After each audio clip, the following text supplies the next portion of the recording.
دوسری شرط، اللہ سے جو ملنا چاہتا ہے، اللہ تعالیٰ کے نزدیک درجہ بڑھانا چاہتا ہے، آخرت کا سودا کرنا چاہتا ہے، تو ایک کام تو نیک کام کرے ایک طرف،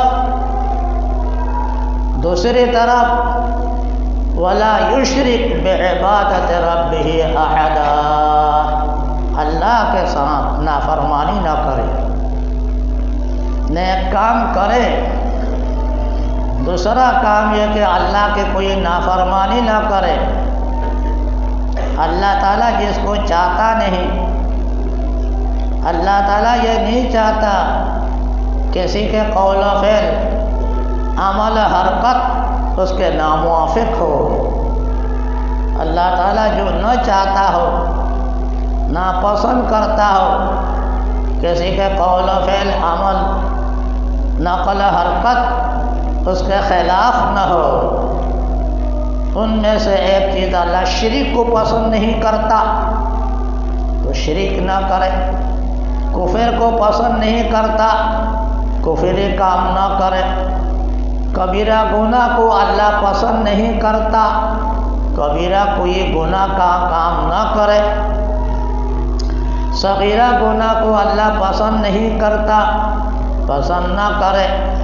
اور ایسے جائز کام، جس کے جائز کام کرنے سے بعد میں ناجائز کام لازم آ جائے گا، جیسے ابھی کہا جائز کام کر رہا ہے، نماز پڑھ رہا ہے، مگر خیال نہیں کیا اللہ آفتاب طلوع ہو رہا ہے یا نہیں ہو رہا ہے، تو یہ آفتاب نکلتے وقت نماز پڑھنا یہ کام تو صحیح ہے، لیکن اللہ تعالیٰ پسند نہیں کرتا۔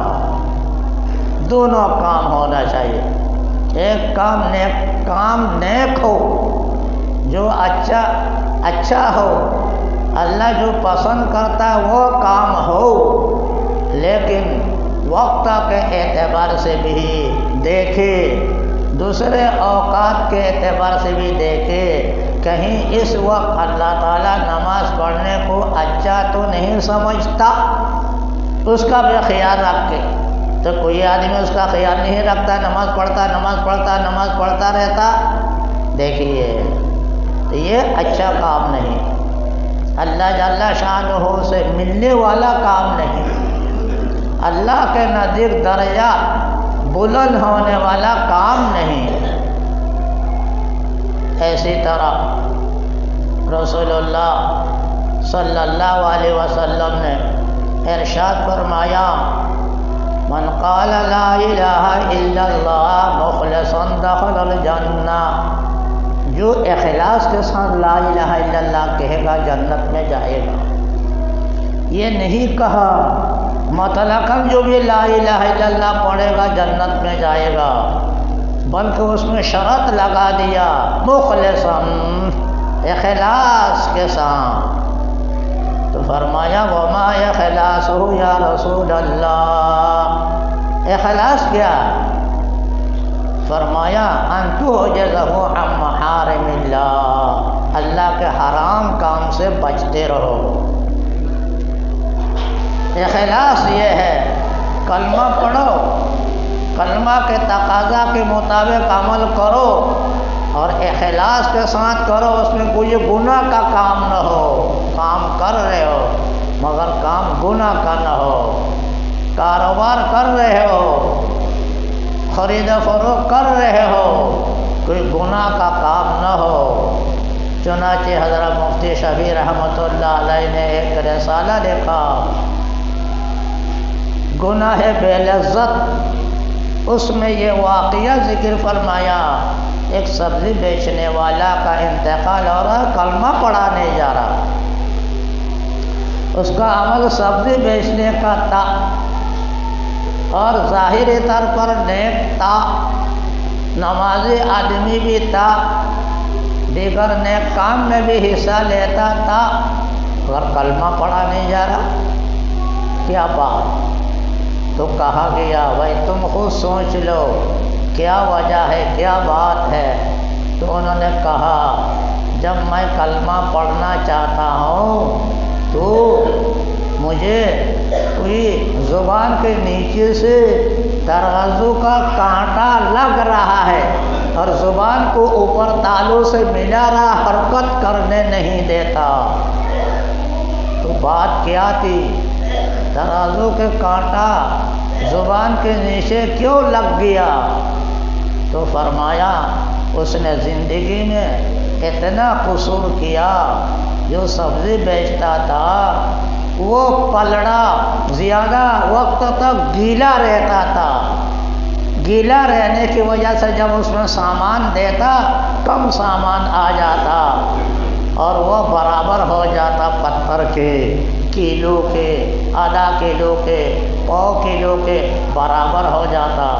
لیکن اگر وہ سوکھا رہتا، خشک رہتا، تھوڑا سا مال اور آ جاتا اس میں۔ اب گیلا ہونے کی وجہ جلدی سے نیچے چلا گیا۔ تو اتنے سے کام قصور مجھ سے ہوتا تھا، میں خیال بھی کرتا تھا کہ کبھی پتھر کو اس طرف کے پلڑے میں رکھوں اور مال دوسرے پلڑے میں دو، اور کبھی اس کے الٹا کرو کہ اس میں پتھر اسی میں رکھو جس میں مال رکھتا تھا، جس میں پتھر رکھتا تھا اس میں مال رکھو، تاکہ ہر وقت برابر سرابر رہے۔ لیکن مجھ سے یہ نہیں ہو سکا، ہو نہ ہو اس کا وبال مجھ کو یہ لگ گیا معلوم ہوتا ہے۔ تو لوگوں نے کہا توبہ کرو اور جن لوگوں کے حقوق تمہارے ذمہ ہے ان کو ادا کرنے کی کوشش کرو، ادا نہیں کر سکتے ان کے لیے استغفار کرو، شاید اللہ تعالیٰ تمہارے لیے رحمت کا ذریعہ بنا دے۔ تو اس واقعہ کو ذکر کر کے اکابر فرماتے ہیں دیکھو قرآن پڑھ لیا آپ نے، کلمہ پڑھ لیا، نماز پڑھ لیا، لیکن آپ کی نماز آپ کا پڑھنا کے ساتھ ساتھ ایسے کوئی کام عمل فعل قول عمل نہ ہو جو اللہ کو پسند نہیں، لوگوں کے حقوق پامال ہوتا ہو۔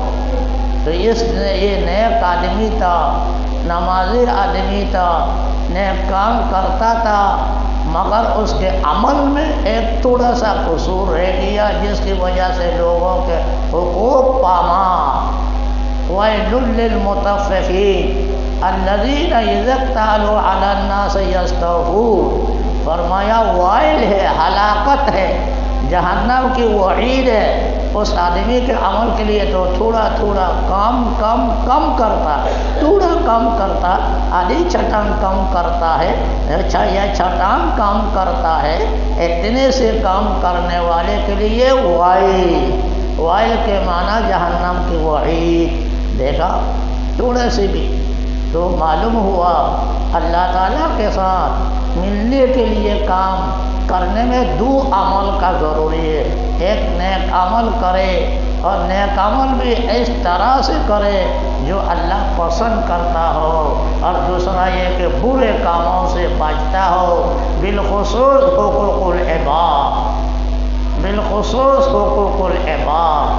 حقوق العباد سے بچتا ہو۔ حقوق العباد کا بہت بڑی ذمہ داری ہے، اس کے معاف نہیں ہو سکتا جب تک کہ صاحب حق معاف نہ کرے یا وہ ادا نہ کرے۔